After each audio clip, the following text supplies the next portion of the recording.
Guidance گرو کے معزز دوستو، میں ہوں ادریس اوان اور آپ تمام دیکھنے اور سننے والوں کو السلام علیکم۔ آسمان سے اتارا گیا ایک لذیذ اور معجزاتی کھانا، یہ غذا بنی اسرائیل پر کب اور کیوں نازل کیا گیا تھا؟ کیا یہ کھانا جنت سے آیا تھا یا زمین پر ہی پیدا ہوا تھا؟ قوم بنی اسرائیل نے ایسی کیا نافرمانی کی تھی کہ اس کا اثر آج تک کے ہر غذا میں موجود ہے؟ ویڈیو میں مزید آگے بڑھنے سے پہلے آپ تمام حضرات سے گزارش ہے کہ اگر آپ ہمارے چینل گائیڈنس گرو پر نئے ہیں تو ہمارے اس منفرد چینل کو سبسکرائب ضرور کر دیں اور ساتھ ہی لگے بیل آئیکن کے بٹن کو پریس کر دیں تاکہ مستقبل میں آنے والی ہر نئی ویڈیو کا نوٹیفیکیشن آپ کو بآسانی مل سکے۔ شکریہ۔ ناظرین، جب اللہ نے قوم بنی اسرائیل کو مصر سے نکالا اور انہیں فرعون سے نجات دی تو بنی اسرائیل نے حضرت موسیٰ علیہ السلام کی رہنمائی میں بحر احمر کو پار کیا اور فرعون بما اپنے لشکر سمندر میں غرق ہو گیا۔ جب حضرت موسیٰ کو کچھ اطمینان محسوس ہوا تو اللہ کا حکم ہوا کہ آپ بنی اسرائیل کے اس لشکر کو لے کر ارض مقدس یعنی شام میں داخل ہو جائیں، جس مقدس سرزمین کا وعدہ بنی اسرائیل سے لیا گیا تھا اور جو انہیں عطا کی جانے والی تھی۔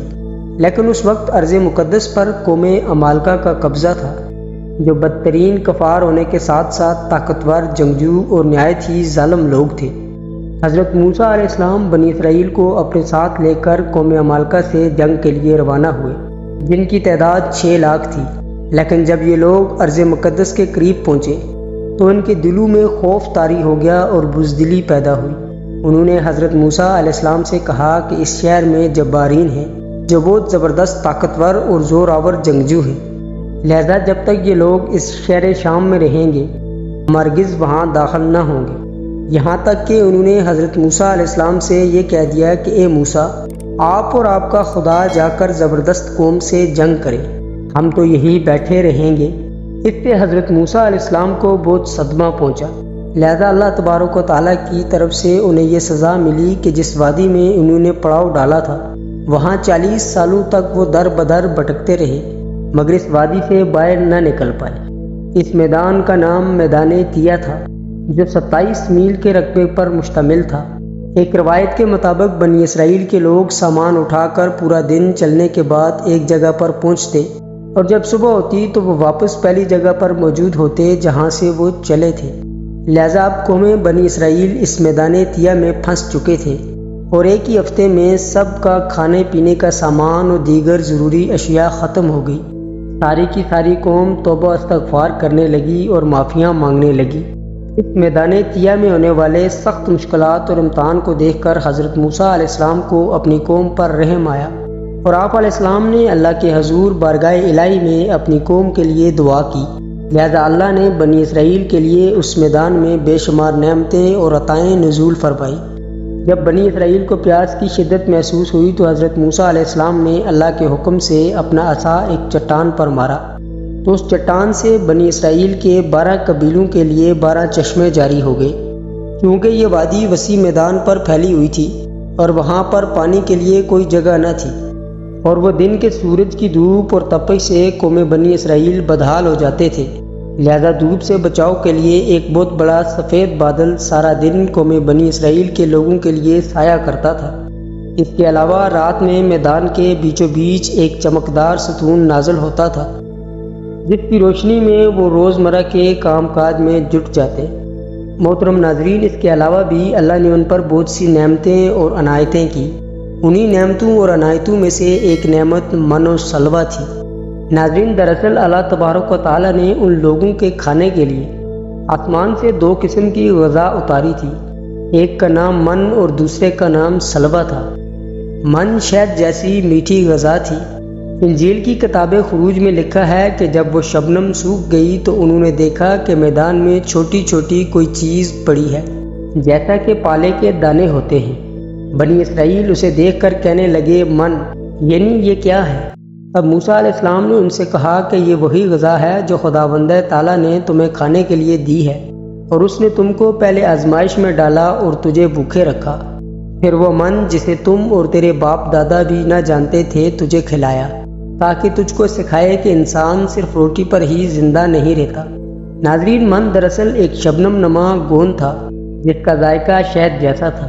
یہ گوند وہاں کے پیڑ پودوں کے پتوں پر جمع ہو جاتا تھا اور بنی اسرائیل روز صبح سویرے اسے جمع کر کے کھا لیتے، جو ہر شخص کے لیے تقریباً 4 کلو اترتی تھی۔ جو شخص اس وقت سویا رہتا تھا وہ اس وقت اس دن کی خوراک سے محروم رہتا تھا۔ اور سلوا ایک قسم کا پرندہ تھا جسے بٹیر کہتے ہیں۔ جب شام کے وقت جنوب کی طرف سے ہوائیں چلتی تو ان پرندوں کے ہجوم بنی اسرائیل کے خیموں کے قریب آ کر بیٹھ جاتے، لہذا وہ لوگ انہیں بآسانی پکڑ لیتے اور بھون کر کھایا کرتے۔ من و سلوا ایسا کھانا تھا جو انتہائی آسانی سے ہضم ہو جاتا تھا، رنگ، خوشبو اور ذائقہ میں بے مثال کھانا تھا۔ ناظرین، اس کے علاوہ بنی اسرائیل پر اللہ تعالیٰ کی طرف سے یہ معجزہ ہوا کہ بال اور ناخن بڑے نہیں ہوتے تھے، نہ کپڑے پھٹتے تھے، نہ گندے ہوتے تھے، اور جن بچوں کی بھی پیدائش ہوتی ان کے جسم پر قدرتی لباس ہوتا تھا جو جسم کے ساتھ رفتہ رفتہ بڑا ہوتا جاتا تھا۔ اس طرح اس وادی تیہ میں بنی اسرائیل من و سلوا اور ان چشموں کے سارے ایک بہترین زندگی گزار رہے تھے۔ حضرت موسیٰ علیہ السلام کا یہ حکم تھا کہ روزانہ تم لوگ من و سلوا کو کھایا کرو اور مستقبل کے لیے ہرگز اس کا ذخیرہ نہ کرنا، مگر بعض لوگوں کو یہ ڈر لگنے لگا کہ اگر کسی دن من و سلوا نہ اترا تو ہم لوگ اس چٹیل میدان میں بھوکے مر جائیں گے۔ چنانچہ ان لوگوں نے من و سلوا میں سے کچھ چھپا کر مستقبل کے لیے ذخیرہ کر لیا، لہذا نبی کی نافرمانی کرنے پر ایسی نحوست پھیل گئی کہ جو کچھ لوگوں نے کل کے لیے ذخیرہ کیا تھا سب کا سب گل سڑ گیا اور آئندہ کے لیے اس کا اترنا بھی بند ہو گیا۔ لہذا احادیث مبارکہ میں رسول اکرم صلی اللہ علیہ وسلم نے ارشاد فرمایا کہ بنی اسرائیل نہ ہوتے تو نہ کھانا کبھی خراب ہوتا اور نہ ہی گوشت کبھی سڑتا۔ ناظرین، کھانے کا خراب ہونا اور گوشت کا سڑنا اسی تاریخ سے شروع ہوا، ورنہ پہلے نہ کھانا خراب ہوتا تھا اور نہ گوشت سڑتا تھا۔ دنیا کے مختلف قوموں اور مذہبوں میں بھی آسمان سے اترنے والے غذاؤں کا ذکر ملتا ہے۔ ناظرین، بدھ مت کی روایتوں کے مطابق جب دنیا کا ایک چکر ختم ہو جاتا ہے تو آسمان سے غذا برسنے لگتی ہے۔ اسی طرح ہندو مذہب کی کتابوں میں بادلوں سے شہد برسنے کا ذکر ملتا ہے، اور قدیم یونانیوں کے ہاں بھی قدیم ایسی غذا کا ذکر ملتا ہے جس کا ذائقہ شہد جیسا تھا۔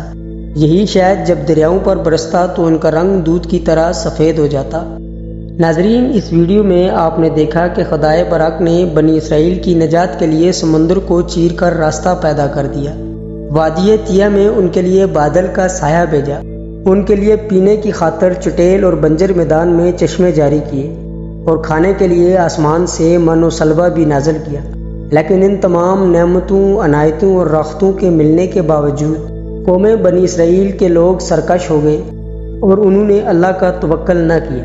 انہوں نے خداوند تعالیٰ کے معجزات کو اپنی آنکھوں سے دیکھا تھا، لیکن اس کے باوجود انہوں نے کھانے کو اگلے دن کے لیے ذخیرہ کرنا شروع کر دیا۔ بالکل اسی طرح جب ہم کسی مصیبت یا پریشانی میں پھنستے ہیں تو ہم یہ یاد نہیں رکھ پاتے کہ اللہ نے اس سے پہلے ہمارے لیے کیا کیا اور ہمیں بے شمار نعمتوں اور عنایتوں سے نوازا۔ ہم صرف یہ دیکھتے ہیں کہ ہم صرف اس وقت اتنی بڑی مصیبت میں پھنسے ہیں۔ مشکلات چاہے کتنی ہی بڑی کیوں نہ ہوں، یہ کبھی نہیں بھولنا چاہیے کہ مشکلوں سے بھی بڑا ہمارا رب ہے جس کے لیے کچھ بھی ناممکن نہیں ہے۔ ناظرین، اسی طرح رزق کے لیے ہمیں آنے والے دنوں کی فکر کرنے کی ضرورت نہیں، کیونکہ خداوند تعالیٰ پر بھروسہ کرنے والوں کو وہ غیب سے رزق عطا کرتا ہے۔ اسی امید کے ساتھ اجازت چاہوں گا کہ آپ کو ویڈیو پسند آئی ہوگی۔ ملتے ہیں ایک اور نئی ویڈیو کے ساتھ، تب تک اپنا خیال رکھیے گا۔ اللہ پاک آپ کا حامی و ناصر ہو۔ اللہ حافظ۔